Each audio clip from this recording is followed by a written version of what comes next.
Lecture number 7 class 8 अस्सलाम वालेकुम वरहमतुल्लाहि वबरकातुहू। We start our lecture with दुआ। बिस्मिल्लाहिर्रहमानिर्रहीम।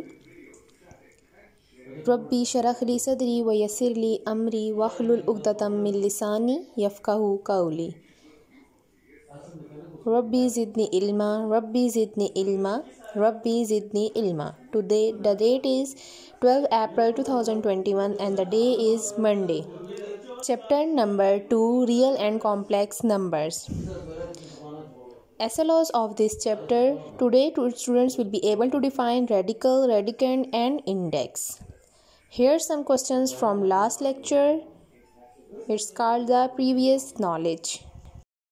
जी स्टूडेंट्स, आज आपके एक्सरसाइज है 2.3। टॉपिक है रेडिकल एंड रेडिकेंड्स। लेकिन उससे पहले आपसे कुछ प्रीवियस लेक्चर्स में से क्वेश्चंस किए जाएंगे कि आपने प्रीवियस लेक्चर कितना तवज्जो से सुना है या कितना आपको प्रीवियस लेक्चर में से क्वेश्चंस अटैम्प्ट कर सकते हैं। सबसे पहले आपके पास ये क्वेश्चन है a+b और b+a के राइट हैंड साइड और लेफ्ट हैंड साइड को अगर प्लस किया जाए, पहले बेशक a प्लस करें या बाद में a प्लस करें तो आंसर जो है वो सेम आए, तो ये कौन सी प्रॉपर्टी यूज़ हो रही है?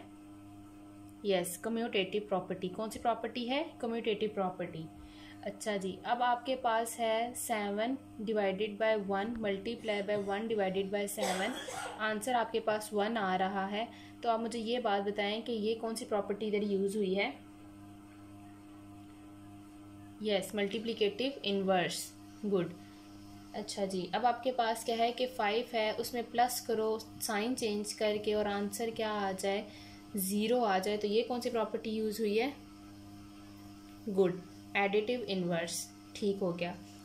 अच्छा जी, अब आपके पास क्या है कि कोई ऐसा नंबर है आपके पास प्लस हो रहा हो या मल्टीप्लाई हो रहा हो, उसको अगर करें और आंसर जो है वो आपका रियल नंबर में ही मौजूद हो, ठीक है, तो आपके पास बिलोंग कर रहा हो रियल नंबर से, तो ये कौन सी प्रॉपर्टी होती है आपके पास? Yes, clear property. गुड। तो ये था आपके कुछ क्वेश्चन थे जो कि प्रीवियस लेक्चर्स में से थे। आपको प्रॉपर्टीज़ रिवाइज करने का मकसद ये था कि आपका जो पिछला लेक्चर है वो आपका रिवाइज हो जाए और आपको प्रॉपर्टीज़ क्लियर हो जाए। जी स्टूडेंट्स, ये है अब आपके पास 2.3 एक्सरसाइज और आपके पास है रेडिकल एंड रेडिकेंड्स। रेडिकल क्या होता है और रेडिकेंड्स क्या होते हैं, ये आपको अभी मैं बता रही हूँ कि आपके पास एक चीज़ है जो इस फॉर्म में लिखी होती है और अंदर कुछ ना कुछ मेंशन होता है और बाहर की पावर जो है वो 3 लिखी हुई है। तो ये अब आपके पास इसमें क्या होगा कि जो आपके पास ये साइन होता है, ये वाला साइन जो होता है, इसको कहते हैं रेडिकल। क्या कहते हैं? रेडिकल। ठीक हो गया। और उसके बाद जो आपके पास अंदर जो चीज़ होती है, जैसे कि ये 5 है जो अंदर लिखा हुआ है, वो आपके पास क्या हो जाएगा? रेडिकेंड। क्या हो जाएगा आपके पास? रेडिकेंड। ठीक है, आपके पास ये हो गया। और जो आपके पास ये पावर होती है, ये जो आपके पास बाहर 3 लिखा हुआ है, ये अब आपके पास क्या हो जाएगा? इंडेक्स। ये क्या हो जाएगा? इंडेक्स। ठीक हो गया स्टूडेंट्स। ये अब आपके पास क्या है? ये जो साइन है ये आपके पास क्या है? रेडिकल। और ये जो अंदर है जिसको बेस भी कहते हैं, इसको क्या कहते हैं? बेस भी कहते हैं। और क्या कहते हैं? रेडिकेंड कहते हैं। और ये जो बाहर आपके पास रेडिकल के साथ साइन लगा हुआ है, ये जो 3 लिखा हुआ है, ये अब आपके पास क्या हो जाएगा? इंडेक्स हो जाएगा। क्या हो जाएगा? ये आपका इंडेक्स हो जाएगा। समझ आ गया? ये क्या है कि इंडेक्स ऑफ रेडिकल। ये किसका है? ये 3 क्या है? Index of radical. ये रेडिकल के साथ है ना, तो ये क्या हो जाएगा? Index of radical. और ये जो आपके पास क्या है? 5 है अंदर, वो क्या है? आपके पास बेस है और रेडिकेंड है।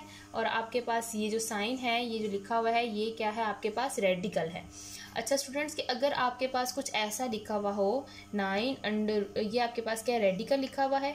और स्टूडेंट्स अब आपके पास ये क्या मतलब है? इसका बाहर कुछ भी नहीं लिखा हुआ, यहाँ पर कोई भी वैल्यू नहीं लिखी हुई, तो ये क्या होगा? ये इसका क्या इंडेक्स क्या होगा? 2 होगा। क्या होगा? इंडेक्स क्या है? ये अंडरस्टूड है कि आपके पास जब कुछ भी नहीं लिखा होता तो इंडेक्स आपके पास क्या होता है? 2 होता है। ठीक हो गया। आपके पास यहाँ पर कुछ वैल्यू लिखी हुई हो तो वो इंडेक्स होगा रेडिकल का, लेकिन अगर कुछ ना लिखा हो, कोई वैल्यू ना लिखी हो, तो वो क्या होगी? 2 होगी। इंडेक्स क्या होगा? यहाँ पे 2 होगा इंडेक्स। Understand students? जी स्टूडेंट्स, ये जैसे आपके पास है कि 3 इंडेक्स, आपके पास क्या है 3 इंडेक्स है ऑफ रेडिकल एक्स। तो अब आप इसको, अब आपने ये किस फॉर्म में लिखा हुआ है, आपके पास रेडिकल फॉर्म में लिखा हुआ है, ठीक है। अब आपने इसको इसमें किस में एक्सपोनेंशियल में चेंज करना है, ठीक है। ये रेडिकल फॉर्म है आपके पास। अब एक्सपोनेंशियल कैसे लिखनी है, एक्सपोनेंशियल फॉर्म में कैसे लिखेंगे, ये देखें कि अब आपके पास रेडिकल फॉर्म है, इसको एक्सपोनेंशियल में कैसे लिखेंगे कि बेस आपके पास क्या है x है, और आपने इसको चेंज करके ऐसे लिख देना है कि ये 1/3 है। ये जो आपके पास रेडिकल फॉर्म होती है, आप इसको जब चेंज करते हैं इनटू एक्सपोनेंशियल फॉर्म, तो आपके पास रेडिकल का जो इंडेक्स होता है वो आपके पास ऊपर पावर में 1 जो भी आपके पास यहाँ पे इंडेक्स होगा वो आपने 1// इस तरीके से लिख देना। तो ये आपके पास क्या हो जाएगी, एक्सपोनेंशियल फॉर्म हो जाएगी, ठीक है। और अगर आपके पास कोई क्वेश्चन है, जैसे मैंने लास्ट टाइम अभी बताया है कि 9 लिखा हुआ है, तो यहाँ पर इसकी आपके पास इंडेक्स नहीं है, तो आप इसको एक्सपोनेंशियल फॉर्म में कैसे लिखेंगे कि 9, और यहाँ पर आपके पास इंडेक्स नहीं मेंशन, तो ये आपके पास सिर्फ रेडिकल है, तो यहाँ पे कुछ ना हो तो वहाँ पे 2 होता है, तो आप इसको यहाँ पे ऐसे लिख लेंगे 1/2। तो आपने ये क्या चेंज किया है, रेडिकल फॉर्म को किस में चेंज किया है, एक्सपोनेंशियल फॉर्म में चेंज किया है, ठीक हो गया स्टूडेंट्स। अब जैसे यहाँ पर एक और मैं क्वेश्चन करवा देती हूँ आपको कि y है उसकी पावर स्क्वायर है, और यहाँ पर रेडिकल इसका क्या है 5 है आपके पास इंडेक्स। अब आपने इसको कैसे लिखना है कि अब आप इसको एक्सपोनेंशियल फॉर्म में लिखेंगे, तो क्या लिखेंगे y की पावर 2, और आपके पास क्या आ जाएगा 1/5, ठीक हो गया, क्योंकि आपके पास इंडेक्स क्या है 5 है, रेडिकल इंडेक्स ऑफ रेडिकल क्या है आपके पास 5 है, और आपने इसको चेंज किया है तो आपके पास यह है क्या। अब जब इसको और सिंप्लीफाई करेंगे तो क्या आ जाएगा, 2 को मल्टीप्लाई करेंगे 1 के साथ तो y की पावर 2/5 आ जाएगी, तो ये इस फॉर्म में लिखा जाएगा, ठीक हो गया। तो ये अब आपके पास क्या हुआ है, रेडिकल फॉर्म चेंज हो गई है किसमें, एक्सपोनेंशियल फॉर्म में, ठीक हो गया स्टूडेंट्स। जी स्टूडेंट्स, ये कुछ प्रॉपर्टीज़ हैं आपके पास रेडिकल की कि आपने इनको कैसे इम्प्लीमेंट करना है इन पे, कि अगर आपके पास ऐसे लिखा हुआ हो कि a b, तो ये आपस में क्या हो रहे हैं, मल्टीप्लाई हो रहे हैं, तो इनके ऊपर दोनों के ऊपर रेडिकल है और ये जो इंडेक्स है वो दोनों का है, ठीक है। तो अब आप इसको कैसे चेंज करेंगे कि आपका ये अंदर मल्टीप्लाई हो रहे हैं, तो आपने इसके ऊपर भी ये रेडिकल और इसका इंडेक्स है, और ये क्या है b के ऊपर भी क्या है इंडेक्स है और रेडिकल है। तो आप इसको मल्टीप्लाई को सेपरेट भी कर सकते हैं, मल्टीप्लाई हो रहे हैं अलग इंडेक्स और अलग रेडिकल लेके आप लोग इसको इस फॉर्म में भी लिख सकते हैं। ये आपकी थी फर्स्ट प्रॉपर्टी। सेकंड प्रॉपर्टी ये है कि ये मल्टीप्लाई हो रहे थे और अब डिवाइड में हो रहे हैं, तो डिवाइड का मतलब ये है कि ये जो इंडेक्स है ये दोनों पर है, ए पर भी है बी पर भी है, और ये जो रेडिकल है सॉरी ए पर भी है बी पर भी है, ये जो इंडेक्स है वो ए का भी है और बी का भी है, तो आप इसको सेपरेट भी कर सकते हैं ये इस तरीके से, और यहाँ पर आपके पास क्या हो जाएगा n और डिवाइडेड बाय b, तो ये आपके पास क्या हो गया है n डिवाइडेड बाई b। अब आपके पास थर्ड प्रॉपर्टी क्या है कि आपके पास क्या है कि n और अंदर आपके पास क्या है, ये वैसे आप लोगों की यूज़ नहीं हो रही है, ठीक है। तो ये मैं आपको ये बताऊं कि ये जो इंडेक्स है ये अंदर क्या हो जाएगा, इसके साथ मल्टीप्लाई हो जाएगा, रेडिकल आप जो है वो सेम लिख लेंगे, ये क्या हो जाएगा a m और n, इसको इसमें चेंज, ये वैसे आप लोगों की क्वेश्चन में यूज़ नहीं हो रही है, तो इसको इसी तरीके से समझ लीजिए, बस ये क्वेश्चन में यूज़ नहीं होगी। आपके पास फोर्थ प्रॉपर्टी क्या है कि एंड ये जो मैंने भी आप लोगों को क्वेश्चन में बताई है कि ये क्या है आपके पास, ये आपके पास किस तरीके से चेंज हो जाएगी कि आपके पास ये a की पावर क्या है m है और आपके पास इंडेक्स क्या है n है, तो आपके पास क्या है कि इसको किस फॉर्म में लिख लेते हैं कि ये जो m है ये a की पावर है, और उसके बाद क्या लिखेंगे कि √n a, और ये होल पावर क्या हो जाएगी m, ठीक हो गया। अब ये जब अंदर मल्टीप्लाई होगा तो हम लोग इस फॉर्म में लिख लेंगे, ठीक है।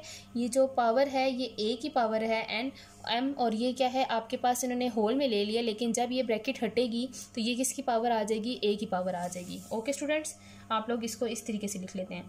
और फिफ्थ प्रॉपर्टी क्या है कि n की पावर a और n, ये देखिए स्टूडेंट्स के अब आपके पास ये क्या है कि सेम पावर हो, सेम पावर हो तो आपके पास कटिंग हो जाती है। कैसे कटिंग होती है कि जैसे a की पावर n है तो मैंने क्या बोला था कि जो इंडेक्स है आप उसको 1/n लिखते हैं। जब आप इसको चेंज करेंगे तो a की power n divided by n हो जाएगा, ऊपर नीचे सेम हो तो ये कटिंग हो जाती है, तो आपके पास क्या आ जाता है, सिंपल a आ जाता है। तो इस तरीके से ये चेंज करते हैं कि इसको इसमें कि अगर सेम हो इंडेक्स और आपकी पावर तो ये कटिंग हो जाती है और आपके पास बेस सिर्फ आंसर आ जाता है। ठीक हो गया स्टूडेंट्स।